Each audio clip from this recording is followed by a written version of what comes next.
ನಮಸ್ಕಾರ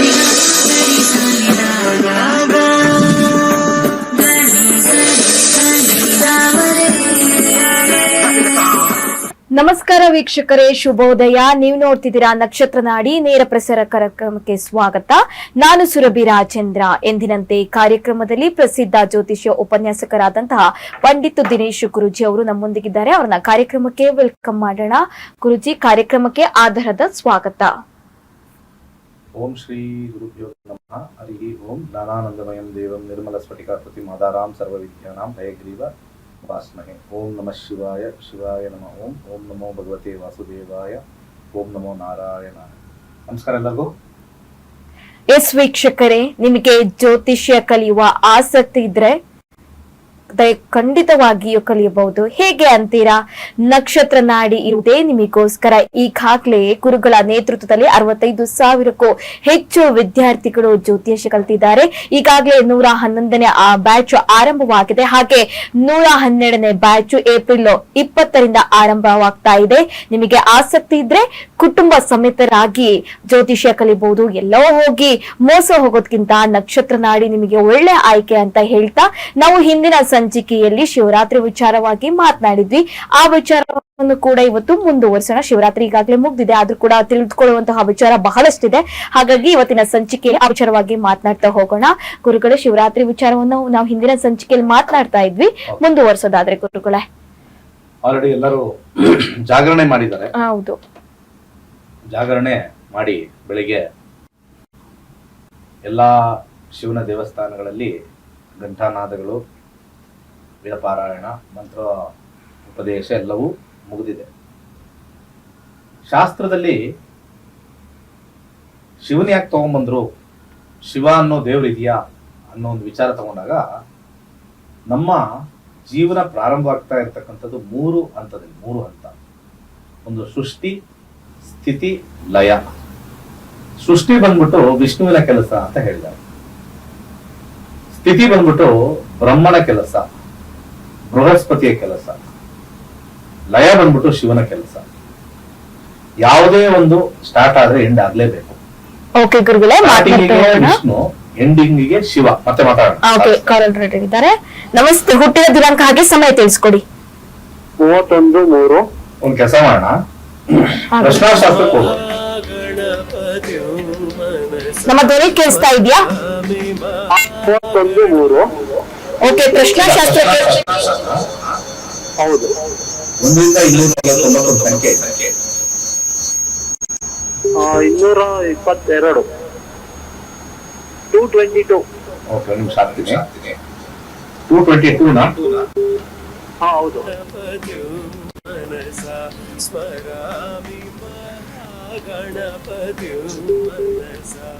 ruling planet ಅಲ್ಲಿ 1, 11 ಬರ್ತಾ ಇದೆ. 7ನೇ ಮನೆ ಕಸ್ಪ್ ನೋಡ್ತೀವಿ.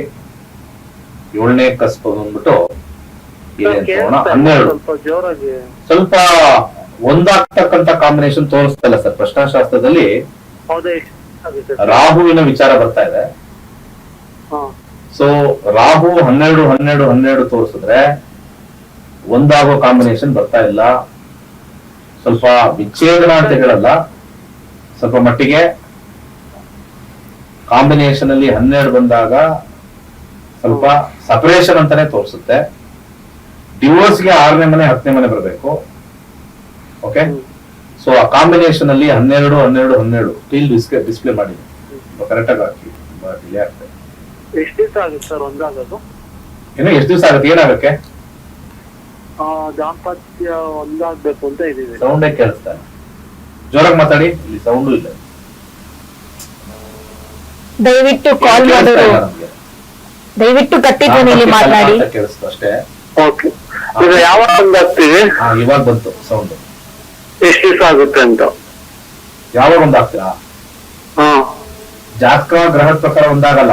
ನೀವು ಮನಸ್ಸು ಚೆನ್ನಾಗಿ ಒಂದಾಗಲ್ವಾ? ಏನೇ ಗಲಾಟೆ ಆದ್ರೂ ಕೂಡ ಚೆನ್ನಾಗಿರ್ತೀವಿ ಅಂತ ನಾವು ಮನಸ್ಸಲ್ಲಿ ಹೇಳ್ಕೊಂಡ್ರೆ ಒಂದಾಗ್ಬೋದಲ್ವಾ? ಏನ್ ಗಲಾಟೆ, ಏನ್ ಸಮಸ್ಯೆ ಗಲಾಟೆ ಆಗ್ತದೆ? ಅಲ್ಲ, ಏನ್ ಸಮಸ್ಯೆ ಗಲಾಟೆ ಆಯ್ತು? ಯಾವ ವಿಚಾರ? ಅದೇ ಅವ್ರ ತಂದೆ ಬಂದು ಸ್ವಲ್ಪ ಕೆಟ್ಟದಾಗ ಮಾತಾಡಿದ್ರು ನಮ್ಮ ತಾಯಿಯವ್ರ ಮೇಲೆ. ಓಕೆ.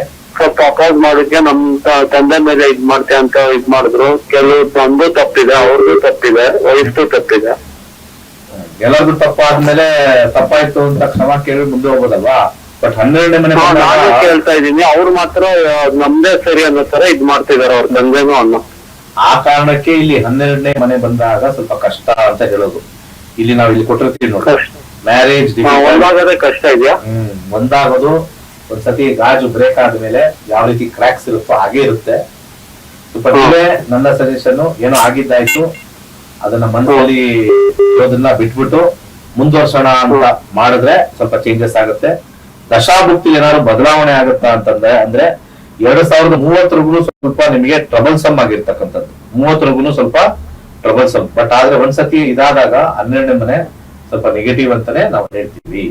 ಸೊ ಆದ ಕಾರಣ ಇಲ್ಲಿ ರಾಹುಗೆ ಸ್ವಲ್ಪ ದಾನ ಮಾಡಿ. ರಾಹು 12ನೇ ಮನೆ ಬಂದಿರೋದ್ರಿಂದ ರಾಹು ಉದ್ದಿನ ಕಾಳು ಅನ್ನ ಬಡವರಿಗೆ ದಾನ ಮಾಡಿ, ದಾನ ಮಾಡಿ, ಎಲ್ಲಿ ಅನುಕೂಲನೋ ದಾನ ಮಾಡಿ, ಕೈಲಾಶ ಯಂತ್ರವನ್ನ ಸ್ಥಾಪನೆ ಮಾಡಿ ಒಳ್ಳೆದಾಗುತ್ತೆ. ಕರೆ ಮಾಡಿದ್ದಕ್ಕಾಗಿ ಧನ್ಯವಾದಗಳು ಗುರುಜಿ. ನಾವು ಶಿವರಾತ್ರಿ ಜಾಗರಣೆ ಬಗ್ಗೆ ಮಾತನಾಡ್ತಾ ಇದ್ವಿ, ಮುಂದುವರ್ಸೋದಾದ್ರೆ ಸಾಮಾನ್ಯವಾಗಿ ಏನಾಗುತ್ತೆ, ನಾನು ಆಲ್ರೆಡಿ ಹೇಳಿದಂಗೆ ಸೃಷ್ಟಿ ಸ್ಥಿತಿ ಲಯ ಬಗ್ಗೆ ಮಾತಾಡಿದ್ವಿ. ಸೃಷ್ಟಿ ಸ್ಥಿತಿ ಲಯ ಈ ವಿಚಾರದಲ್ಲಿ ನೋಡ್ಬೇಕು ಅಂತಂದ್ರೆ ಲಯಕಾರಕ ಆಗಿರ್ತಕ್ಕಂಥ ಶಿವ ನಮಗೆ ಏನೇ ಆದ್ರೂ ಕೂಡ ಎಂಡ್ ಅನ್ನೋದು ಒಂದು ಬರಲೇಬೇಕು. ನಾವೊಂದು ಹೊಸ ಮನೆ ಕಟ್ತೀವಿ, ಕಾಲಕ್ರಮೇಣ ಬಹಳ ವರ್ಷಗಳಾದ್ಮೇಲೆ 2-3 ಜನರೇಷನ್ ಆದ್ಮೇಲೆ ಕಟ್ಟಿರ್ತಕ್ಕಂಥ ಮನೆ ಎಂಡ್ ಆಗೇ ಆಗುತ್ತೆ. ಹುಟ್ಟಿರ್ತಕ್ಕಂಥ ಮನುಷ್ಯ ಇವತ್ತಲ್ಲ ನಾಳೆ ಈ ಭೂಮಿನ ಬಿಟ್ಟು ಹೋಗ್ಲೇಬೇಕು. ಪ್ರತಿನಿತ್ಯ ಒಬ್ರಲ್ಲ ಇಬ್ರಲ್ಲ ಸಾವಿರಾರು ಜನ, ಲಕ್ಷಾಂತರ ಜನ ಈ ಭೂಮಿನ ಬಿಟ್ಟು ಹೋಗ್ತಾ ಇದ್ದಾರೆ, ಈ ಬಂಧನವನ್ನ ಬಿಟ್ಟು ಹೋಗ್ತಾ ಇದ್ದಾರೆ. ಇದಕ್ಕೆಲ್ಲನೂ ಕೂಡ ಶಿವ ಮುಕ್ತಿಯನ್ನ ಕೊಡ್ತಕ್ಕಂಥದ್ದು ಅಂತ ಹೇಳ್ತೀವಿ. ಮುಕ್ತಿಯನ್ನ ಕೊಡ್ತಕ್ಕಂಥದ್ದು. ಸೊ ಯಾವಾಗಲೂ ಕೂಡ ಯಾವುದೇ ವಿಚಾರ ಆದ್ರೆ ಮುಕ್ತಿ, ಜೀವನದಲ್ಲಿ ಹಂತದಲ್ಲೂ ಮುಕ್ತಿ ಬರುತ್ತೆ. ಜೀವನದಲ್ಲಿ ಹಂತದಲ್ಲೂ ಮುಕ್ತಿ ಬರುತ್ತೆ, ಅದನ್ನ ತಿಳ್ಕೊಳ್ಳಿ. ಹಂತದಲ್ಲೂ ಮುಕ್ತಿ ಯಾವ್ದು ಬರುತ್ತೆ ಅಂತಂದ್ರೆ, ಒಂದು ಮೈಂಡಲ್ಲಿ ಇಟ್ಕೋಬೇಕು, ನಾವು ಎಜುಕೇಶನ್ ಮಾಡ್ತೀವಿ, ಅದು ಮುಗಿಯುತ್ತೆ, ಅಲ್ಲಿ ಲಯ ಆಯ್ತು. ಒಂದು ಜಾಬ್ ಸೇರ್ತೀವಿ ಅಥವಾ ಹೈಯರ್ ಸ್ಟಡೀಸ್ ಮಾಡ್ತೀವಿ, ಅದು ಮುಗೀತು. ನಮ್ಮ ಜೀವನದಲ್ಲಿ ಯಾರ್ಯಾರು 40 ವರ್ಷ 50 ವರ್ಷ ನೋಡಿದಿರಲ್ಲ, ಯಾವ್ದಾದ್ರು ಒಂದು ವಿಚಾರ ಅಲ್ಲಿಗೆ ಎಂಡ್ ಆಗುತ್ತೆ, ಹೊಸ ಸ್ಟಾರ್ಟ್ ಆಗುತ್ತೆ, ಎಂಡ್ ಆಗುತ್ತೆ, ಹೊಸ ಸ್ಟಾರ್ಟ್ ಆಗುತ್ತೆ. ಪ್ರತಿಯೊಬ್ಬರ ಮನುಷ್ಯನ ಜೀವನದಲ್ಲಿ ಈ ಸೈಕಲ್ ನಡೀತಾನೇ ಇರುತ್ತೆ. ಹಾಗೆ ನಮ್ಮ ಜಾತಕದಲ್ಲೂ ಕೂಡ ದಶಾ ಬಹಳ ಇಂಪಾರ್ಟೆಂಟ್ ಆಗಿರ್ತಕ್ಕಂಥದ್ದು. ದಶಾ ಪ್ರಾರಂಭ ಆಗುತ್ತೆ, ಅವಾಗ ಸೃಷ್ಟಿ ಆಗುತ್ತೆ. ದಶಾ ಮಧ್ಯಭಾಗದಲ್ಲಿ ನಡೆದಾಗ ಅದು ಸ್ಥಿತಿ ಆಗುತ್ತೆ. ದಶಾ ಕೊನೆ ಆದಾಗ ಲಯ ಆಗುತ್ತೆ. ಅಂದ್ರೆ ಆ ಪೀರಿಯಡ್ ಅಲ್ಲಿ ಏನೇನ್ ಬಂತು, ಸೃಷ್ಟಿ ಸ್ಥಿತಿ ಲಯ ಪ್ರತಿಯೊಬ್ಬರಿಗೆ ಹಾಗೆ ಆಗುತ್ತೆ. ಅದಕ್ಕೆ ಪ್ರತಿಯೊಬ್ಬ ಮನುಷ್ಯನ ಜೀವನ ಒಂದೇ ರೀತಿ ನಡೆಯಕ್ಕೆ ಸಾಧ್ಯನೇ ಇಲ್ಲ. ಇವತ್ತು ಏನ್ ನಡೀತಾ ಇದೆಯೋ, ಇವತ್ತು ಒಂದು ಜಾಗದಲ್ಲಿ ಇದ್ವಿ, ಅಲ್ಲೇ ಇಲ್ಲ. ಫಾರ್ ಎಕ್ಸಾಂಪಲ್ 20 ವರ್ಷ ಒಂದೇ ಸ್ಥಳದಲ್ಲಿ ಇದ್ರು ಕೂಡ ಮನುಷ್ಯರು ಬದಲಾಗ್ತಾ ಇರ್ತಾರೆ. ನೀವು ಒಂದೇ ಸೀಟಲ್ಲಿ ಕೂತ್ಕೊಂಡ್ರು ಕೂಡ ಅಲ್ಲಿ ನಿಮ್ಮ ಬಾಸ್ ಆಗಿರ್ಬೋದು ಅಥವಾ ಅಲ್ಲಿ ವಾತಾವರಣ ಆಗಿರ್ಬೋದು, ಒಂದೇ ಜಾಗದಲ್ಲಿ ಇದ್ರು ಕೂಡ ವಾತಾವರಣ ಬದಲಾಗ್ತಾ ಇರುತ್ತೆ, ಸ್ಥಿತಿಗಳು ಬದಲಾಗ್ತಾ ಇರುತ್ತೆ, ವಿಚಾರಗಳು ಬದಲಾಗ್ತಾ ಇರುತ್ತೆ. ಸೊ ಸೃಷ್ಟಿ ಸ್ಥಿತಿ ಲಯ. ಸೊ ಈ ಲಯಕಾರಕ ಆಗಿರ್ತಕ್ಕಂಥ ಶಿವ ಬಹಳ ಇಂಪಾರ್ಟೆಂಟ್ ಆಗಿರ್ತಕ್ಕಂಥದ್ದು. ಈ ಶಿವನಿಗೆ ಯಾಕೆ ನಾವು ಆರಾಧನೆ ಮಾಡಬೇಕು ಅಂತಂದ್ರೆ, ನಮ್ಮ ಲಯ ಆಗ್ತಕ್ಕಂಥದ್ದು ನಮ್ಮ ಮನಸ್ಸಿಗೆ ಸಮಸ್ಯೆ ಆಗ್ಬಾರ್ದು. ಅಂದ್ರೆ ಇವಾಗ ಫಾರ್ ಎಕ್ಸಾಂಪಲ್ ಯಾರೋ ಒಬ್ರು ಸ್ಕೂಲಲ್ಲಿ ಇರುತ್ತೆ, ಸ್ಕೂಲ್ ಮುಗಿಯಕ್ ಬರುತ್ತೆ, ತುಂಬಾ ಜನ ಫ್ರೆಂಡ್ಸ್ ಆಗಿರ್ತಾರೆ. ಫ್ರೆಂಡ್ಸ್ ಆದ್ಮೇಲೆ ಒಂದು ಗೆಟ್ ಟುಗೆದರ್ ಅವೆಲ್ಲ ಮಾಡಾದ್ಮೇಲೆ ಹೋಗ್ತಾರೆ, ತುಂಬಾ ಮನಸ್ಸಿಗೆ ಹಚ್ಕೊಂಡ್ಬಿಡ್ತಾರೆ. 3 ವರ್ಷ 8th 9th 10th ಎಲ್ಲ ಒಟ್ಟಿಗಿದ್ವಿ, ಕಿತ್ತಾಡ್ತಾ ಇದ್ವಿ, ಜಗಳ ಆಡ್ತಾ ಇದ್ವಿ. ಇವಾಗ ನಮ್ದು ಮುಗೀತು 10th, ನೆಕ್ಸ್ಟ್ ನಾವು PUC ಹೋಗ್ತೀವಿ, ಅಲ್ಲಿ ಯಾರು ಬರ್ತಾರೋ ಫ್ರೆಂಡ್ಸ್, ಯಾರು ಇಲ್ವೋ, ಹೊಸ ಜಾಗಕ್ಕೆ ಹೋಗ್ತೀವಿ ಅನ್ನೋ ಒಂದು ನೋವಿನ ಸಂಗತಿ ಸ್ಟಾರ್ಟ್ ಆಗುತ್ತೆ. ಓಕೆ ಗುರುಗಳೇ, ಮಾತನಾಡ್ತಾ ಹೋಗೋಣ. ಕಾಲರ್ ರೆಡಿ ಇದ್ದಾರೆ. ನಮಸ್ತೆ ಹಲೋ ಮೇಡಮ್. ನಮಸ್ತೆ. ಯಾರ ಬಗ್ಗೆ ಕೇಳಬೇಕಾಗಿತ್ತು ಮೇಡಮ್? ಗಟ್ಟಿ ಧ್ವನಿಯಲ್ಲಿ ಮಾತನಾಡಿ, ನಿಮ್ಮ ಧ್ವನಿ ಕೇಳಿಸ್ತಾ ಇಲ್ಲ. ಹಲೋ ಹಲೋ ಮೇಡಮ್, ಕೇಳಿಸ್ತಿದ್ಯಾ? ಯಾರ ಬಗ್ಗೆ ಕೇಳಬೇಕಾಗಿತ್ತು? ನಮ್ಮ ಮನೆ ಬಗ್ಗೆ ಕೇಳಬೇಕಾಗಿತ್ತು ಮನೆ ಬಗ್ಗೆ ಮೇಡಮ್. ಓಕೆ, ಹುಟ್ಟಿದ ದಿನಾಂಕ ಹಾಗೆ ಸಮಯ ತಿಳಿಸ್ಕೊಡಿ. 24/3/2009. 24/3/2009. ಹುಟ್ಟಿದ ಸಮಯ ಮಧ್ಯಾಹ್ನ 2 ಗಂಟೆ. ಮಧ್ಯಾಹ್ನ 2 ಗಂಟೆ. ಹುಟ್ಟಿದ ಊರು ಹೇಳಿ. ಗದಗ. ಓಕೆ, ಗುರುಗಳಿದ್ದಾರೆ, ಮಾತನಾಡಿ. 14/3 ಯಾವ ವರ್ಷ? 2009. 14/3/2009. 24/2009. 24. 24 ಅಲ್ವಾ? ಸರಿ ಮೇಡಮ್ ಸರ್. ಸ್ವಲ್ಪ ಕರೆಕ್ಟ್ ಆಗಿ ರಿಪೀಟ್, ಜೋರಾಗಿ ಸ್ಪಷ್ಟವಾಗಿ ಮಾಡಿ. 24/3/2009 ಸರಿನಾ? ಹೌದು. ಹಾ ಸರ್. ಮಧ್ಯಾಹ್ನ 2:30ನಾ? 2 ಗಂಟೆ ಸರ್. 2 ಗಂಟೆ ಹೊರ ಇಲ್ಲ. ಸರ್. ಹುಟ್ಟಿದ ಊರು ಯಾವ್ದು? ಗದಗ. Gadag district sir. ನಮಗೆ ಮಗಳು ಹಳ್ಳಿ ಬರ್ತೇನೆ. ಏನ್ ಪ್ರಶ್ನೆ ಹೇಳಿ? ವಿದ್ಯಾಭ್ಯಾಸ ಬಗ್ಗೆ ಕೇಳಬೇಕಾಗಿತ್ತು ಸರ್. 2009. ಈಗೇನು 9th 10th ಏನು ಓದ್ತಾ ಇದಾರೆ ಹೇಳಿ? ಫಸ್ಟ್ ಇಯರ್ ಮುಗಿತಾ ಇದೆ ಸರ್. ಏನು first year sir. First year ಸೇರ್ಕೊಂಡಿದ್ದಾರೆ, 10th ಮುಗಿದಿದೆ. ಹಾ ಸರ್. 2036 ಕೂಡ ಇವ್ರದ್ದು ಗುರುದಶ ನಡೀತಾ ಇದೆ. ಗುರು 8ನೇ ಮನೆ, 5ನೇ ಮನೆ, 10ನೇ ಮನೆ ಕೊಡುತ್ತೆ. ನಾವು ಲೈನ್ ಹೋಗ್ಬೇಕು ಅನ್ನೋದು ಈ 8ನೇ ಮನೆನ ಅಡ್ರೆಸ್ ಮಾಡ್ಬೇಕು ಅಂತಂದ್ರೆ ಟೆಕ್ನಿಕಲ್ ಸೈಡ್ ಅಲ್ಲಿ ಓದಿದ್ರೆ ಒಳ್ಳೇದು. ಬಟ್ ಈಗ PUC ಏನ್ ತಗೊಂಡಿದ್ದಾರೆ? PUC ಸೈನ್ಸ್ ತಗೊಂಡಿದಾರಾ? ಹಾ ಸರ್. ಹಾಗಿದ್ರೆ ಕಂಪ್ಯೂಟರ್ ಸೈನ್ಸ್, ಎಲೆಕ್ಟ್ರಾನಿಕ್ಸ್ ಲೈನ್ ಹೋದ್ರೆ ಉತ್ತಮ. ಮೆಡಿಕಲ್ ಟ್ರೈ ಮಾಡಬೇಕು ಅಂದ್ರೆ ಸ್ವಲ್ಪ ಅದು 50% ಕಮ್ಮಿ ಇರುತ್ತೆ. ಯಾಕಂದ್ರೆ 12 ಅನ್ನೋದು ಸೇರಿಸ್ಬೇಕಲ್ಲಿ. 6, 8, 12 ಬರ್ಬೇಕು. ನಾವು ಸ್ವಲ್ಪ ಮೆಡಿಕಲ್ ಸರ್. ಅದಕ್ಕೆ ನಂಗೆ ಗೊತ್ತಿದೆ. ಈಗ 8 ಅಂತ ಬಂದಾಗ 2 ಆಪ್ಷನ್ ಸಿಗುತ್ತೆ.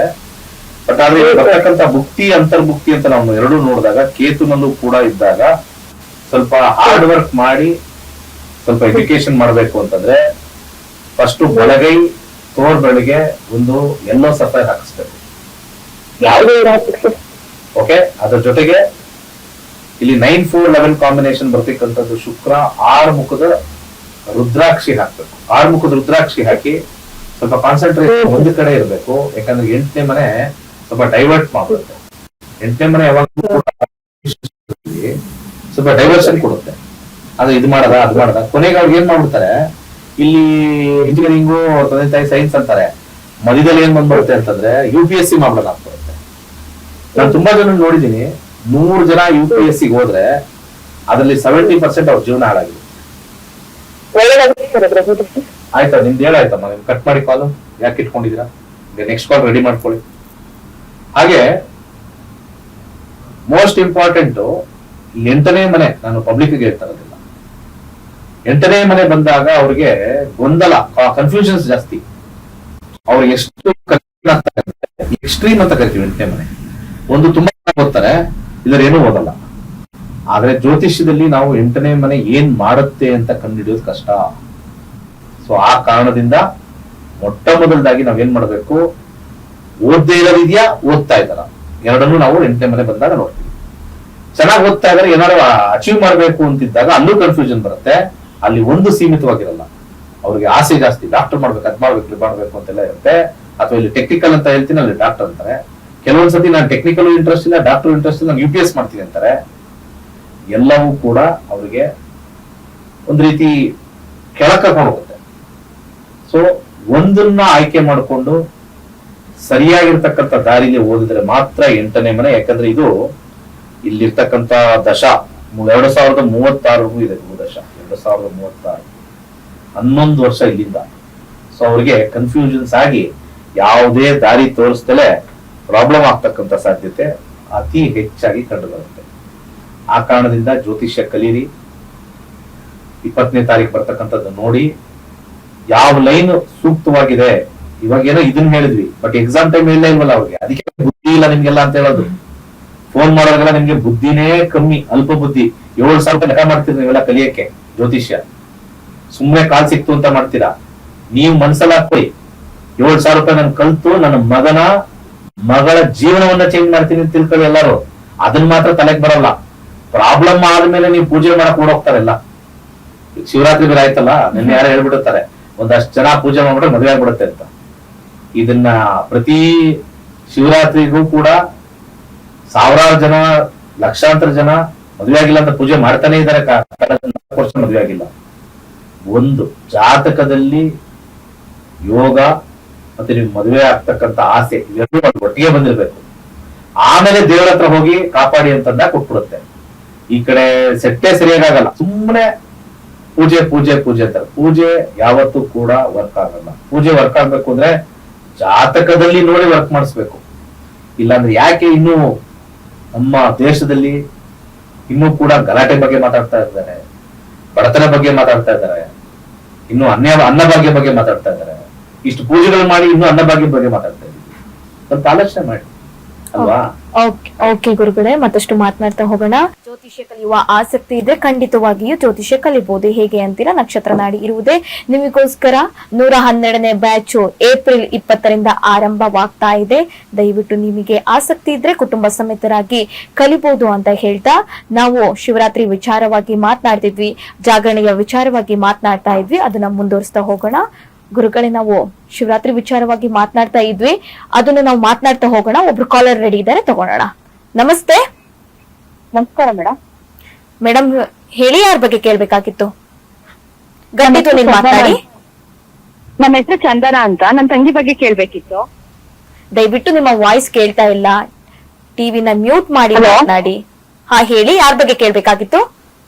ಮೇಡಮ್, ನನ್ನ ತಂಗಿ ಬಗ್ಗೆ ಕೇಳ್ಬೇಕಿತ್ತು. Date of birth 29/5/2003. ಹೇಳಿ, ಇನ್ನೊಮ್ಮೆ ಹೇಳಿ. 29/5/2003. ಓಕೆ. ಹುಟ್ಟಿದ ಸಮಯ? ಬೆಳಗ್ಗೆ 8:15, 8 ಗಂಟೆ 15 ನಿಮಿಷ. ಓಕೆ. ಹುಟ್ಟಿದ ಊರು? ಮೈಸೂರು. ಮೈಸೂರು. ಓಕೆ, ಗುರುಗಳಿದ್ದಾರೆ, ಮಾತನಾಡಿ. ನಮಸ್ಕಾರ ಸರ್. ನಮಸ್ಕಾರ. ಮಾತೇನು ಸರಿಯಾಗಿ ಕೇಳಲ್ಲ, ಸುಮ್ನೆ ಹಿಂದಕ್ಕೆ ತಿರ್ಕೊಂಡ್ ಮಾತಾಡ್ತಾಳೆ. ಎಲ್ಲಾರ್ಗು ಏನ್ ಹೇಳಿದ್ರು ಅದನ್ನ ಅರ್ಥ ಮಾಡ್ಕೊಳ್ಳೋ. ಮನೇಲಿ ಸುಮ್ನೆ ಯಾವಾಗ್ಲೂ ಜಗಳ ಮಾತಾಡ್ತಾಳೆ. ಮೇಷ ರಾಶಿಲಿ ಹುಟ್ಟಿದ್ದಾರೆ, ಭರಣಿ ನಕ್ಷತ್ರದಲ್ಲಿ ಹುಟ್ಟಿದ್ದಾರೆ. ಸದ್ಯಕ್ಕೆ ಚಂದ್ರದಶ ನಡೀತಾ ಇದೆ ಅವ್ರಿಗೆ. ಚಂದ್ರದಶದಲ್ಲಿ ಇರ್ತಕ್ಕಂಥ ಕಾಂಬಿನೇಷನ್ ಹೇಗಿದೆ ಅಂತ, ಚಂದ್ರ 11, 5, 12 ಎರಡನೇ ಕಾಂಬಿನೇಷನ್. ಚಂದ್ರ ಆದ ಮೇಲೆ ಮಂಗಳ ಬರ್ತಾ ಇರ್ತಕ್ಕಂಥದ್ದು 8ನೇ ಮನೆ ತೋರಿಸ್ತಾ ಇರೋದ್ರಿಂದ ಅವರು ಯಾವ್ದಾದ್ರು ಊರಲ್ಲಿ ಬೇರೆ ಕಡೆ ಹೋಗಿ PG ಮಾಡ್ಕೊಂಡು ಬದುಕ್ಬೋದಾ? ಫಸ್ಟ್ ನೋಡಿ. ಮನೆಯಿಂದ ದೂರ ಇದ್ದಷ್ಟು ಅವರಿಗೆ ಜೀವನದಲ್ಲಿರ್ತಕ್ಕಂಥ ನೋವುಗಳು ಗೊತ್ತಾಗುತ್ತೆ. ಇಲ್ಲಿ ನಮ್ಮ ಕಾಂಬಿನೇಷನ್ ಅಲ್ಲಿ 5-12 ಕಾಂಬಿನೇಷನ್ ನಕ್ಷತ್ರದಲ್ಲಿದ್ದಾಗ ಸ್ವಲ್ಪ ದೂರ ಹೋಗಿ ಅವ್ರಿಗೆ, ಈಗ 22 ಡಿಗ್ರಿ ಮುಗಿಸಿರ್ತಾರೆ, ಬೇರೆ ಊರಿಗೆ ಹೋಗಿ ಕಳಿಸಿ ಜೀವನವನ್ನ ಹೇಗೆ ನಾವು ಮಾಡಬೇಕು ಅಂತ ಹೇಳಿ ಮಾಡಿದ್ರೆ ಒಳ್ಳೇದು. ಇಲ್ಲ ಅಂದ್ರೆ ಯಾವ ಊರಲ್ಲಿದ್ದಾರೋ ಆ ಊರಲ್ಲಿ ಉದ್ಯೋಗಕ್ಕೆ ಅವ್ರು ಹೊರಟ್ರೆ ಅವ್ರಿಗೆ ಸ್ವಲ್ಪ ಕಾಂಬಿನೇಷನ್ ಇರ್ತಕ್ಕಂಥದ್ದು ಸಮಾಧಾನ ಆಗುತ್ತೆ. ಇಲ್ಲಿ ಶುಕ್ರನ ನಕ್ಷತ್ರದಲ್ಲಿ ಚಂದ್ರ ಇರ್ತಕ್ಕಂಥದ್ದು, ಹಾಗೆ ಗುರುವಿನ ಸಬ್ಲಾಡ್ ಅಲ್ಲಿ ಇರ್ತಕ್ಕಂಥದ್ದು ಚಂದ್ರ ಕೂತಿರ್ತಕ್ಕಂಥದ್ದು 11, 12 ಆದ ನಂತರ ಅದು ಮಾನಸಿಕವಾಗಿ ಸ್ವಲ್ಪ ಗ್ರಹಗಳು ಸ್ವಲ್ಪ ಪ್ರಾಬ್ಲಮ್ ಮಾಡುತ್ತೆ. ಬಟ್ ಆದ್ರೆ ನಾನೇನು ಅಷ್ಟೊಂದೇನು ಸಮಸ್ಯೆ ಇದೆ ಅಂತ ಏನು ಹೆಚ್ಚಾಗಿ ಹೇಳ್ತಾ ಇಲ್ಲ. ನೀವು ಹೇಳಿದ ತಕ್ಷಣನೇ ತಿರುಗಿ ಮಾತಾಡ್ತಾರೆ ಅಂತ. ಅವರಿಗೆ ಆಚೆ ಹೋಗಿ ಉದ್ಯೋಗ ಮಾಡ್ತಕ್ಕಂಥದ್ದು ಸ್ವಲ್ಪ ಏನಾದ್ರು ಅವ್ರಿಗೆ ಬೆಳಗಿಂದ ಸಾಯಂಕಾಲ ಬ್ಯುಸಿಯಾಗಿದ್ರೆ ಯಾವ ಚಿಂತೆನೂ ಇಲ್ಲಿ ಕಾಂಬಿನೇಷನ್ ಅಲ್ಲಿ ಹೇಳ್ತಾ ಇದೀನಿ ಬರೋದಿಲ್ಲ. ಹಾಗೆ ಬಲಗೈ ತೋರ್ಗಳಿಗೆ ಒಂದು ಯೆಲ್ಲೋ ಸಫೈರ್ ಉಂಗುರ ಹಾಕಿಸಿ ಡೆಫಿನೆಟ್ಲಿ ಸಕ್ಸಸ್ ಆಗೇ ಆಗುತ್ತೆ. ಯಾವುದೇ ರೀತಿ ತೊಂದರೆ ಇಲ್ಲ. ಒಳ್ಳೆದಾಗ್ಲಿ. ಕರೆ ಮಾಡಿದ್ದಕ್ಕಾಗಿ ಧನ್ಯವಾದಗಳು ಗುರುಜಿ. ನಾವು ಅದೇ ಶಿವರಾತ್ರಿ ವಿಚಾರವಾಗಿ ಮಾತನಾಡ್ತಾ ಇದ್ವಿ, ಜಾಗರಣೆ ವಿಚಾರವಾಗಿ ಮಾರನೇ ದಿನದ ಬಗ್ಗೆ ಮುಂದುವರಿಸಿದ್ದಾರೆ ಗುರುಗಳೇ. ಈಗ ಸಾಮಾನ್ಯವಾಗಿ ನಾವು ಈ ಶಿವನ್ನ ಲಯಕಾರಕ ಅಂತ ಕರೆಯೋದೇನಕ್ಕೆ ಅಂದ್ರೆ ನಮ್ಮ ಮುಕ್ತಿ ಚೆನ್ನಾಗಿರ್ಲಿ ಅಂತ, ನಮ್ಮ ಎಂಡಿಂಗ್ ಚೆನ್ನಾಗಿರ್ಲಿ ಅಂತ. ಇವತ್ತು ಪ್ರತಿಯೊಬ್ಬರು ಕೂಡ ವಯಸ್ಸಾಗ್ತಕ್ಕಂಥ ತೋರಿಸುತ್ತೆ. ಆ ವಯಸ್ಸಾಗ ಕಾಲದಲ್ಲಿ ನಮಗೆ ತುಂಬಾ ಜನ ಹೇಳ್ತಾರೆ ವಯಸ್ಸಾದ್ಮೇಲೆ ನಮಗೆ ನೆಮ್ಮದಿಯಾಗಿ ಹೊಟ್ಟೋಗ್ಬೇಕು ಅಂತ. ಆ ನೆಮ್ಮದಿಗೆ ಕಾರಕನೇ ಶಿವ. ಪ್ರತಿಯೊಂದು ಲೆವೆಲ್ ಅಲ್ಲೂ ಕೂಡ ನಮ್ಮ ಮೂರು ಎನರ್ಜೀಸ್ ನ ತಗೊಂಡಿರ್ತೀವಿ. ನಾವು ಚೆನ್ನಾಗಿ ಸ್ಟಾರ್ಟ್ ಆಗ್ಬೇಕು ಅಂದ್ರೆ ವಿಷ್ಣುನ್ ಹೇಳ್ತೀವಿ, ಚೆನ್ನಾಗಿ ನಡ್ಕೊಂಡು ಹೋಗ್ಬೇಕು ಅಂತಂದ್ರೆ ಬ್ರಹ್ಮನ್ ಹೇಳ್ತೀವಿ, ಚೆನ್ನಾಗಿ ಎಂಡ್ ಆಗ್ಬೇಕು ಅಂತಂದ್ರೆ ಶಿವನ್ ಹೇಳ್ತೀವಿ. ಸೊ ಶಿವನ್ನ ನಾವು ಏನಕ್ಕೆ ಆರಾಧನೆ ಮಾಡ್ತೀವಿ ಅಂದ್ರೆ ಎಂಡಿಂಗು ಶುಭಂ ಅಂತ ನಾವು ಕರಿತೀವಿ. ಒಂದು ಫಿಲಂ ಮುಗ್ದಿದ ತಕ್ಷಣ ಶುಭಂ ಅಂತ ಆಗ್ತಾರೆ ಲಾಸ್ಟ್ ಅಲ್ಲಿ. ಸೊ ಆ ಶುಭಂ ಅಂತ ನಮ್ಮ ಜೀವನ ಪ್ರತಿಯೊಂದು ಘಟ್ಟದಲ್ಲೂ ಮುಗಿಬೇಕು. ಬರೀ ಸಾವು ಬಗ್ಗೆ ಮಾತ್ರ ನಾನು ಮಾತಾಡ್ತಾ ಇಲ್ಲ. ನಾವ್ ಯಾವ್ದೋ ಒಂದು ಕಂಪನಿ ಬಿಡ್ತಾ ಇದೀವಿ, ಗಲಾಟೆ ಮಾಡಿಕೊಂಡು ಜಗಳ ಆಡ್ಕೊಂಡು ಅವರಿಂದ ಸ್ವಲ್ಪ ಮನಸ್ತಾಪಗಳು ಮಾಡಿಕೊಂಡು ಬಿಟ್ಟು ಹೋಗೋದಲ್ಲ. ಯಾಕಂದ್ರೆ ಮುಂದೊಂದು ದಿವಸ ಇದೇ ಕಂಪನಿಯಲ್ಲಿ ನಿಮಗೆ ಮುಂದೆ ಏನಾದ್ರು ಸಮಸ್ಯೆ ಆದಾಗ ಒಂದು ಕೆಲಸ ಸಿಗ್ಬೋದು. ಸೊ ಅಂತ ಸಂದರ್ಭದಲ್ಲಿ ಈ ಲಯ ಶುಭವಾಗಿ ಲಯ ಆಗಿಲ್ಲ ಅಂತಂದಾಗ ಅಲ್ಲಿ ನಮಗೇನಾಗುತ್ತೆ ಅಂತಂದ್ರೆ ಮೈಂಡ್ ಅಲ್ಲಿ ಸ್ವಲ್ಪ ಗೊಂದಲ ಉಂಟಾಗುತ್ತೆ. ಅಯ್ಯೋ ಕೆಲಸ ಕಳ್ಕೊಂಡೆ, ಹಳಬರು ಸ್ವಲ್ಪ ಚೆನ್ನಾಗಿದ್ರು ಹಳೆ ಕಂಪನಿ, ಅಲ್ಲಿ ಹೋಗಿ ಕೇಳೋಣ ಅಂತಂದ್ರೆ ಕಿತಾಕೊಂಡಿದ್ದೀನಿ, ಏನಯ್ಯ ಮಾಡೋದು ಅನ್ನೋದು ತಲೆಗೆ ಬರುತ್ತೆ. ಸೊ ಆ ಕಾರಣದಿಂದ ಯಾವತ್ತೂ ಕೂಡ ಯಾವುದೇ ಎಂಡ್ ಆಗ್ತಕ್ಕಂಥ ಸಂದರ್ಭದಲ್ಲಿ ಸ್ವಲ್ಪ ಸ್ಮೂತ್ ಆಗಿ ಕೂಲ್ ಆಗಿ ಶಿವನ ಧ್ಯಾನ ಯಾಕೆ ಮಾಡ್ತಾರೆ ಅಂತಂದ್ರೆ ಗುರುಗಳೇ ಯಾವಾಗ್ಲೂ ಸೈಲೆಂಟ್ ಆಗಿ ಇರ್ಬೇಕು. ಅಂದ್ರೆ ಧ್ಯಾನದಲ್ಲಿ ಸೈಲೆಂಟ್ ಆಗಿರ್ತಕ್ಕಂಥದ್ದು ಅಂತಂದ್ರೆ ಅದಕ್ಕೆ ಶಿವನಿಗೆ ಧ್ಯಾನ ಅಂತ ಕೊಟ್ಟಿರೋದು, ತಪಸ್ ಕೊಟ್ಟಿರೋದು. ವಿಷ್ಣುವಿಗೆ ತಪಸ್ಸೇ ಕೊಟ್ಟಿಲ್ಲ ಸೃಷ್ಟಿಗೆ, ಅರ್ಥ ಮಾಡ್ಕೊಳ್ಳಿ. ಶಿವನಿಗೆ ಕೊಟ್ಟಿರೋದು. ಯಾಕೆ ಶಿವನಿಗೆ ಕೊಟ್ಟಿದ್ದಾರೆ ಅಂತಂದ್ರೆ ಅಲ್ಲಿ ನಮಗೆ ಒಂದು ಎಂಡಿಂಗು ಪೀಸ್ಫುಲ್ ಆಗಿರ್ಬೇಕು ಇಲ್ಲಿ ವಿಚಾರ. ಅದಕ್ಕೆ ಶಿವನ್ನ ಯಾರು ಧ್ಯಾನ ರೀತಿಯಲ್ಲಿ ಕಲಗಳು ಬರಲ್ಲ, ಅಷ್ಟೇ ಪೀಸ್ ಬಂದ್ಬಿಟ್ಟಿರುತ್ತೆ. ಅವನು ಸ್ಮಶಾನವಾಸಿ ಆಗಿದ್ರು ಪೀಸ್ ಇರುತ್ತೆ. ಅದಕ್ಕೆ ಶಿವನ ಆರಾಧನೆ ಪೀಸ್ ತರುತ್ತೆ ಅಂತ ಹೇಳಿ ಒಂದು ಸಾಂಕೇತಿಕವಾಗಿ ಹೇಳ್ತೀವಿ. ಓಕೆ ಗುರುಗಳೇ, ಮಾತನಾಡ್ತಾ ಹೋಗೋಣ. ಕಾಲರ್ ರೆಡಿ ಇದ್ದಾರೆ. ನಮಸ್ತೆ. ನಮಸ್ತೆ ಮೇಡಮ್ ಹೇಳಿ ಕೇಳ್ಬೇಕಾಗಿತ್ತು. ನಮ್ಮ ಸೊಸೆ ಬಗ್ಗೆ ಗಟ್ಟಿ ಮಾತನಾಡಿ ಮೇಡಮ್, ನಿಮ್ಮ ಧ್ವನಿ ಕೇಳಿಸ್ತಾ ಇಲ್ಲ. ಸೊಸೆ ಬಗ್ಗೆ ಕೇಳ್ಬೇಕಿತ್ತು. ಜಾಸ್ತಿ ಮಾಡಿ ಹೇಳಿ ಮೇಡಮ್, ಹೇಳಿ. ನನ್ನ ಧ್ವನಿ ಕೇಳಿಸ್ತಾ ಇದೆಯಾ? ಹಾ ಕೇಳಿಸ್ತಾ ಇದೆ. ಓಕೆ, ಯಾರ ಬಗ್ಗೆ ಕೇಳ್ಬೇಕಾಗಿತ್ತು? ನಮ್ ಸೊಸೆ ಬಗ್ಗೆ ಕೇಳ್ಬೇಕಿತ್ತು. ಓಕೆ, ಹುಟ್ಟಿದ ದಿನಾಂಕ ಹಾಗೆ ಸಮಯ ತಿಳಿಸ್ಕೊಡಿ. ಹಲೋ ಹಲೋ ಮೇಡಮ್, ಹೇಳಿ. ಹುಟ್ಟಿದ ದಿನಾಂಕ ಹಾಗೆ ಸಮಯ ತಿಳಿಸ್ಕೊಡಿ. ಪ್ರಶ್ನಾಶಾಸ್ತ್ರಕ್ಕೆ. ಓಕೆ, 1 ರಿಂದ 249 ಅಂಕೆಗಳಲ್ಲಿ ಒಂದನ್ನು ನೀವು ಆಯ್ಕೆ ಮಾಡಿ. Hello 5 number. ಓಕೆ, ಗುರುಗಳಿದ್ದಾರೆ, ಮಾತನಾಡಿ. ನಮಸ್ಕಾರ. ನಮಸ್ಕಾರ ಗುರುಗಳೇ. ಹೇಳಿ. ನಮ್ಮ ಸೊಸೆ ಬಿಸ್ನೆಸ್ ಸ್ಟಾರ್ಟ್ ಮಾಡ್ಬೇಕು ಅಂತ ಮಾಡ್ತಿದ್ದಾರೆ, ಅದು ಸಕ್ಸಸ್ ಆಗುತ್ತೆ? ಬಿಸ್ನೆಸ್ ಮಾಡ್ತಾ ಇದಾರೆ. 7ನೇ ಮನೆ ಬಿಸ್ನೆಸ್ ತೋರಿಸುತ್ತೆ.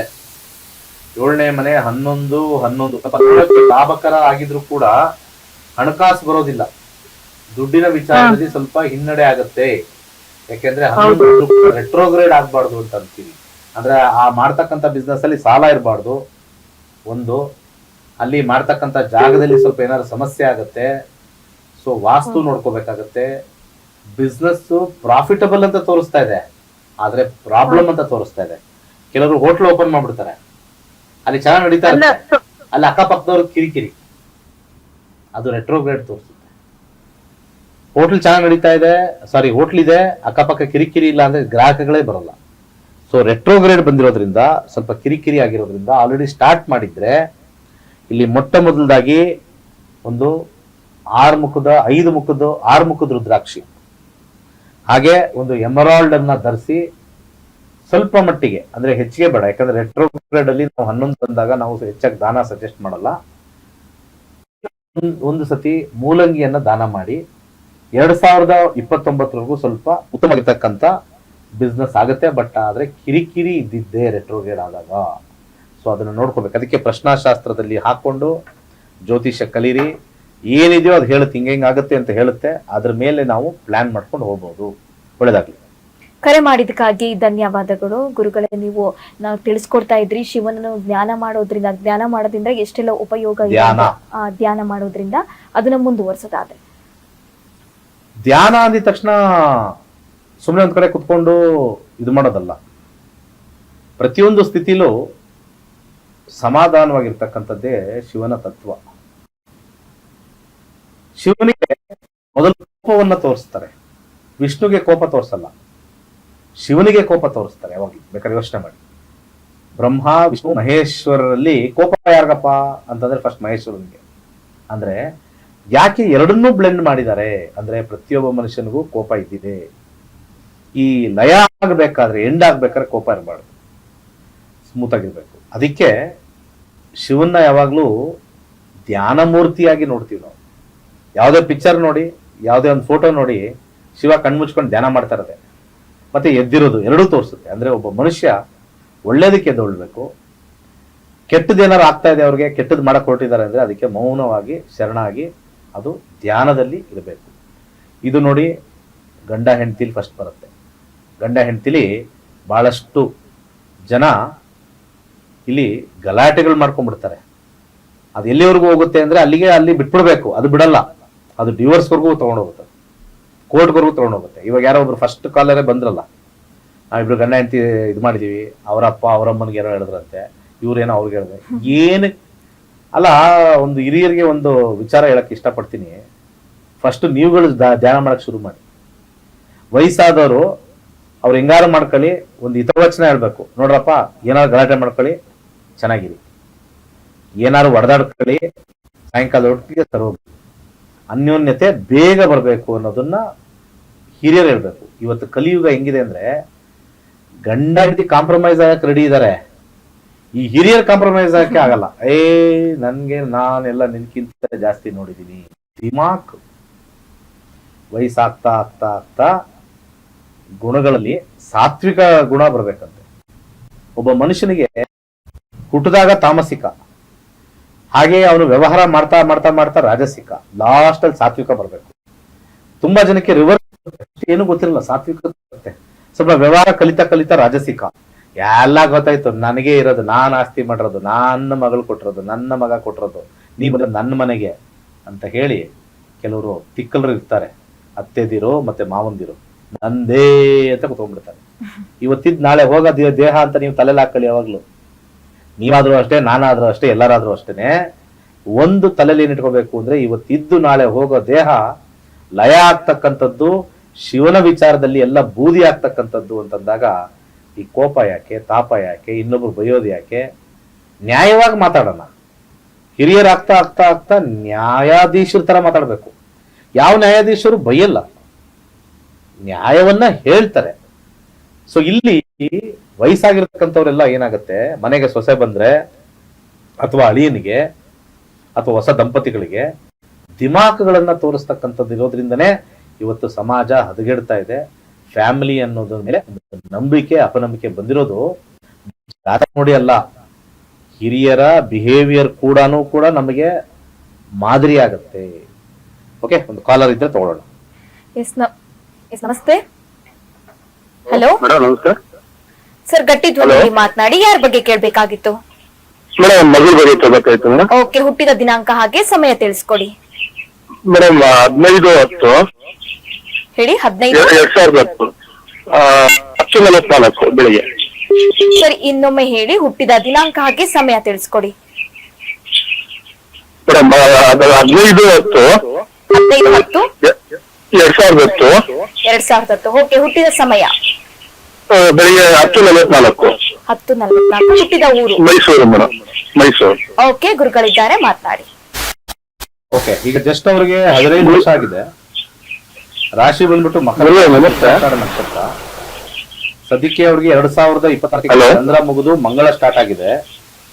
ಮಂಗಳನಲ್ಲಿ 3ನೇ ಮನೆ ಬಂದಾಗ ಎಜುಕೇಶನ್ ಏನ್ ಮಾಡಿಸ್ಬೇಕು, ಅಥವಾ ಎಜುಕೇಶನ್ ಅಲ್ಲಿ ಕೆಲವೊಂದ್ಸತಿ ಎಸ್ ಅಂತಾರೆ, ನೋ ಅಂತಾರೆ. 3ನೇ ಮನೆ ಬಂದಾಗ ಸ್ವಲ್ಪ ಗೊಂದಲದ ವಾತಾವರಣ ಎಜುಕೇಶನ್ ಅಲ್ಲಿ. ಬಟ್ ನಿಮ್ ಪ್ರಶ್ನೆ ಏನಿದೆ ಕೇಳಿ, ಅದಕ್ಕೆ ಹೋಗ್ತಿಲ್ಲ. ಪ್ರಶ್ನೆ ಏನಿದೆ? ಪ್ರಶ್ನೆ ಏನಿಲ್ಲ. ಕಟ್ಟಾಯ್ತಾ? ವೀಕ್ಷಕರೇ, ದಯವಿಟ್ಟು ಕರೆ ಮಾಡುವಾಗ ನೀವು ಟಿವಿ ವಾಲ್ಯೂಮ್ ನ ಮ್ಯೂಟ್ ಮಾಡಿ ಮಾತನಾಡಿ. ಮುಗಿಸ್ಬಿಡೋಣ. ಯಾಕೆಂದ್ರೆ 3ನೇ ಮನೆ ಬಂದ್ಬಿಟ್ಟು ಗುರುವಿನ ವಿಚಾರದಲ್ಲಿ ಬಂದಾಗ, 3ನೇ ಮನೆ ಎಜುಕೇಶನ್ಗೆ ನೀವು ತಗೊಳ್ಬೇಕು ಅಂತಂದ್ರೆ ಅಲ್ಲಿ ಕಡಲೆ ಕಾಳನ್ನ ದಾನ ಮಾಡ್ತಾ ಬನ್ನಿ, ಕನ್ಫ್ಯೂಷನ್ಸ್ ಕಮ್ಮಿ ಆಗುತ್ತೆ. Point number 1. ಹಾಗೆ ಎಜುಕೇಶನ್ ಅಲ್ಲಿ ಉತ್ತಮವಾಗಿರ್ತಕ್ಕಂಥ ಅಂಕಗಳು ತೆಗಿಬೇಕು ಅಂದ್ರೆ ಶುಕ್ರ ಬಹಳ ಬದಲಾಗಿದೆ. ಒಂದು ರೀತಿಯಾಗಿರ್ತಕ್ಕಂಥ 6-11 ಕಾನ್ಫ್ಲಿಕ್ಟಿಂಗ್ ಬದಲಾವಣೆ ತೋರಿಸ್ತಾ ಇದೆ. ಆದ್ರೆ ಅದನ್ನ ಪಾಸಿಟಿವ್ ಆಗಿ ಚಾನಲೈಸ್ ಮಾಡಿದ್ರೆ ಡೆಫಿನೆಟ್ಲಿ ಸಕ್ಸಸ್ ಜಾಸ್ತಿ. ಸೊ ಇದಕ್ಕೆ 6 ಮುಖದ ರುದ್ರಾಕ್ಷಿ ಹಾಕೊಳ್ಳಿ. ಲೇಡೀಸ್ ಹಾಕೊಳ್ಳಂಗಿಲ್ಲ, ಅದೆಲ್ಲ ಏನಿಲ್ಲ. ಎಲ್ಲರೂ ಏನೋ ಮಾಡ್ಬಾರ್ದು. ಅನ್ನ ತಿನ್ನೋದ್ರಲ್ಲಿ ಇದು ಜೆಂಟ್ಸ್ಗೆ ಅನ್ನ, ಇದು ಲೇಡೀಸ್ಗೆ ಅನ್ನ ಅಂತಿದ್ಯಾ? ನನಗೆ ಆಶ್ಚರ್ಯ ಆಗುತ್ತೆ. ರುದ್ರಾಕ್ಷಿ ಲೇಡೀಸ್ ಹಾಕೊಳ್ಳಂಗಿಲ್ಲ, ಎಲ್ಲಾರು ಬರ್ದಿದ್ಯಾ ರುದ್ರಾಕ್ಷಿ ಮೇಲೆ? ಇದು ಗಂಡು ಮಾತ್ರ ಹಾಕೋಬೇಕು ಅಂತ ಬರ್ದಿದ್ಯಾ? ಹೆಣ್ಣು ಮಾತ್ರ ಹಾಕೋಬೇಕು ಅಂತ ಬರ್ದಿದ್ಯಾ? ಗೋಲ್ಡ್ ಹೆಣ್ಣಿಗೆ ಇರೋದಲ್ವಾ? ಗಂಡಸ್ರೆ ಹಾಕೋತೀರ ಎಲ್ಲ ಕಡೆ. ಗಂಡಸ್ರೆ ಹಾಕೋತೀರಾ ಗೋಲ್ಡ್? ಯಾವನೋ ಒಬ್ಬ ತಿಕ್ಕ ತಲಮಾಸ್ತವನ್ನ ಹೇಳ್ತಾನೆ.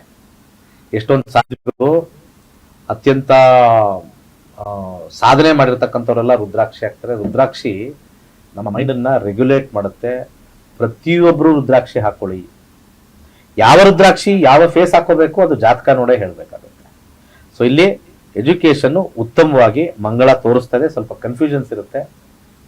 ಸೊ 100% ಚೆನ್ನಾಗಿ ಮಾಡ್ತಾರೆ. ಒಳ್ಳೆದಾಗಲಿ. ಕರೆ ಮಾಡಿದ್ದಕ್ಕಾಗಿ ಧನ್ಯವಾದಗಳು. ಎಸ್ ವೀಕ್ಷಕರೇ, ನಿಮಗೆ ಜ್ಯೋತಿಷ್ಯ ಕಲಿಯುವ ಆಸಕ್ತಿ ಇದ್ರೆ ದಯವಿಟ್ಟು ಜ್ಯೋತಿಷ್ಯ ಕಲಿಯಬಹುದು. ಹೇಗೆ ಅಂತೀರಾ? ನಕ್ಷತ್ರ ನಾಡಿ ಇರುವುದೇ ನಿಮಗೋಸ್ಕರ ಅಂತ ಹೇಳ್ತಾ ಈಗಾಗಲೇ 111ನೇ ಬ್ಯಾಚ್ ಆರಂಭವಾಗಿದೆ. 112ನೇ ಬ್ಯಾಚ್ ಏಪ್ರಿಲ್ 20ರಿಂದ ಆರಂಭವಾಗ್ತಾ ಇದೆ. ಇನ್ನು ಗುರುಗಳ ನೇತೃತ್ವದಲ್ಲಿ 65,000ಕ್ಕೂ ಹೆಚ್ಚು ವಿದ್ಯಾರ್ಥಿಗಳು ಜ್ಯೋತಿಷ್ಯ ಕಲಿತಿದ್ದಾರೆ. ಅದರಲ್ಲಿ ಒಂದಿಷ್ಟು ವಿದ್ಯಾರ್ಥಿಗಳು ಅವರ ಅನುಭವ ಹಂಚಿಕೊಂಡಿದ್ದಾರೆ. ಏನಂತ ಮಾತನಾಡಿದ್ದಾರೆ ಬನ್ನಿ ನೋಡ್ಕೊಂಡ್ ಬರೋಣ. ನಮಸ್ತೆ ಎಲ್ರಿಗೂ. ನಾನು ನಕ್ಷತ್ರ ನಾಡಿ ಸ್ಟೂಡೆಂಟ್. ನಾನು 86 ಬ್ಯಾಚ್ ಅಲ್ಲಿ ನಾನು ಕ್ಲಾಸ್ ಕಲ್ತಿದ್ದು. ನನಗೆ ಮೊದಲೇ ಸ್ವಲ್ಪ ಗ್ರಹ ನಕ್ಷತ್ರಗಳ ಬಗ್ಗೆ ಸ್ವಲ್ಪ ಇತ್ತು. ಆದ್ರೆ ಇನ್ನು ಸ್ವಲ್ಪ ತಿಳಿಬೇಕು, ಅದನ್ನ ಕೊಡ್ತಾರೆ ಅಂದಿದ್ದಕ್ಕೆ ಒಂದು ಇತ್ತು. ಫಸ್ಟ್ ನಾನು ನಂಬಿರ್ಲಿಲ್ಲ ಇದನ್ನ, ಬಟ್ ಅದನ್ನ ಏನಿದೆ ಅಂತ ನೋಡೋಕೆ ಅಂತ ಬಂದೆ. ಗುರುಜಿ ತುಂಬಾ ಚೆನ್ನಾಗಿ ಹೇಳ್ಕೊಡ್ತಾರೆ, ತುಂಬಾ ಇಷ್ಟ ಆಗುತ್ತೆ. ನಕ್ಕೊಂಡು ಹೋಗ್ಬಿಡ್ತಾರೆ.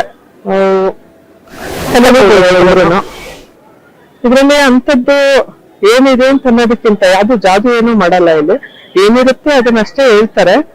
ನಮ್ದು ನಾವು ಹುಟ್ಟಿದ್ದು ಡೇಟ್ ಇದೆಲ್ಲ ತಗೊಂಡು ನೋಡಿದಾಗ ಅದ್ರಲ್ಲಿ ಏನ್ ಬರುತ್ತೆ ಏನು ನಾವು ತಿಳ್ಕೊಂಡ್ಬಿಟ್ಟು ಅದನ್ನ ಹೇಗ್ ಮಾಡ್ಬೇಕಪ್ಪ ಅಂತಂದ್ರೆ ಏನೋ ಜಾದು ಆಗ್ಬಿಡುತ್ತೆ ಅನ್ನಂಗಿಲ್ಲ. ಅದ್ರಲ್ಲಿ ಇರೋದಷ್ಟೇ ಹಿಂಡು ಕೊಡ್ತಾರೆ ಅಷ್ಟೇನೆ. ಆ ಹಿಂದಿನ ನೋಡ್ಕೊಂಡು ನಮ್ ಜೀವನ ಹೇಗ್ ಮುಂದುವರಿಸ್ಬೇಕು, ನಾವು ಯಾವ ತರ ಮುಂದೋಗ್ಬೇಕು ಅಂತ ಅನ್ನೋದಷ್ಟೇ ಇರುತ್ತೆ ಅದ್ರಲ್ಲಿ. ಅದನ್ನ ನೋಡಿ ಜೀವನ ಮಾಡ್ಬೇಕು. ಯಾವ್ದು ಚೋಮಂತ್ರಗಾಳಿ ಅಂತ ಬರಲ್ಲ. ದಾನ ಇದೆಲ್ಲ ಹೇಳ್ಕೊಡ್ತಾರೆ, ಕಲಿಬಹುದು. ಮತ್ತೆ ದಾನ ಇದೆಲ್ಲ ಕಾಳು ಇವನ್ನೆಲ್ಲ ಹೇಳ್ಕೊಡ್ತಾರೆ. ಕಾಳುಗಳು ದಾನ ಮಾಡ್ಲಿಕ್ಕೆ ಅಂತ ಯಾವ್ದು ಖರ್ಚೇನು ಇರೋದಿಲ್ಲ. ಕಲಿಬಹುದು. ತುಂಬಾ ಚೆನ್ನಾಗಿದೆ, ಕಲೀರಿ, ಒಳ್ಳೇದಾಗುತ್ತೆ. ನಮ್ ಜೀವನದ ಬಗ್ಗೆ ನಾವು ಅರ್ಥ ಮಾಡ್ಕೊಂಡು ಜೀವನ ಮಾಡ್ಲಿಕ್ಕೆ ಒಂದು ಹಿಂಡು ಕೊಡುತ್ತೆ.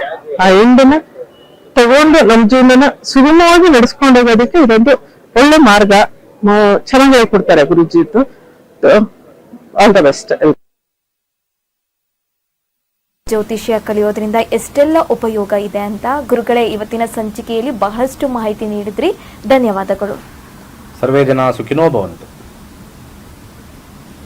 ಇದಾಗಿತ್ತು ಈ ಹೊತ್ತಿನ ವಿಶೇಷ. ನೋಡ್ತಾ ಇರಿ ಜನತಾ ಟಿವಿ, ಸದಾ ಜನಪರ.